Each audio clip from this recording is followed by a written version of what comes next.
As one of the most vulnerable because of my age, I've been encouraged to stay close to home.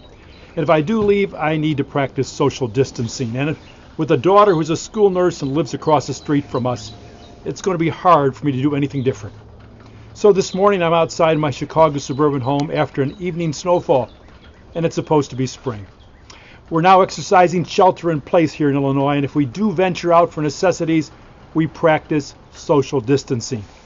After all we've gone through this past week and with the uncertainty as to what lies ahead, I've come to the realization that life continually tests our principles and character with unanticipated twists and turns.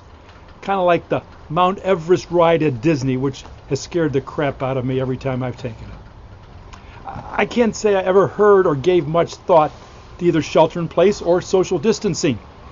I have sensed that many of us already have been practicing this even before the coronavirus pandemic.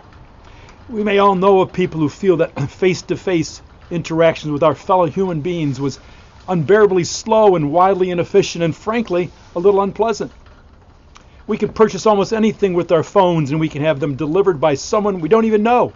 Well, we're not even at home to say thanks. We forgo in-person eye contact conversations in favor of text.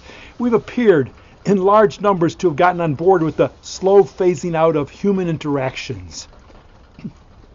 In my work with character counts, I share that the number one way to build classrooms of character is to do the exact opposite and strive to build and strengthen a relationship with kids. Let them know you care, respect, value, and believe in them by what you say and do through human interaction. And then it hit us. Hard, painful, abrupt, as many have shared with me. The hurt from teachers who had limited time, if any, to say goodbye to their students. It's a shock to our systems to no longer have, for the foreseeable future, a student athletic event, or theater production, or music concert, or worship service. It's a lonely decision to practice social distancing. Grandchildren from grandparents, teachers from students, even if it's a prudent one. It's refreshing in a way to realize how much of our health and sanity and joy is derived from our human connections. After this week of chaos, I can't help but relate all that is happening to the key tenets of character and ethical decision making. We understand that people of character stand out from the crowd because they develop the wisdom and strength to know and do the right thing.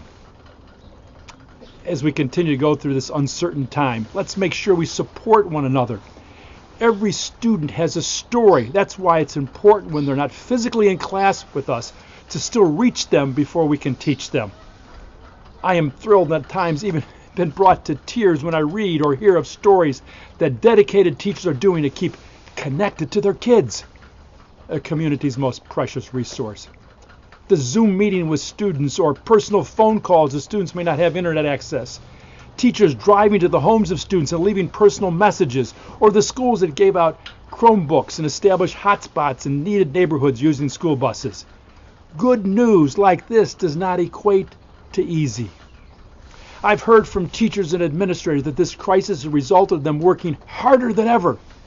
They realize that knowing that, I'll say, the capital of North Dakota is less important than making sure students have the capacity to put into practice the desired character traits of the 6 pillars, or our 6 success skills of character counts: learning, self-discipline, diligence, perseverance, resilience, positivity. Well, let's stay connected with our colleagues, our students, and our families. Again, I've read about schools that have group chats to check on each other and have posted times for parents to contact teachers, or the schools that have identified specific areas around the community for students to grab breakfast and lunch. Let's look at this as an opportunity to show the resilience of educators and an opportunity to try something new for our students. But more importantly, now is the time for all of us to be more kind to one another and show a little more grace and understanding. Let me put a plug in for a week-long series that starts March 23rd by Steve Hartman, who's offering a live online class called Kindness 101. And when we do return to some sense of normalcy, let's reflect on what more we can do to ensure our students grasp the importance of character in all it is that they do.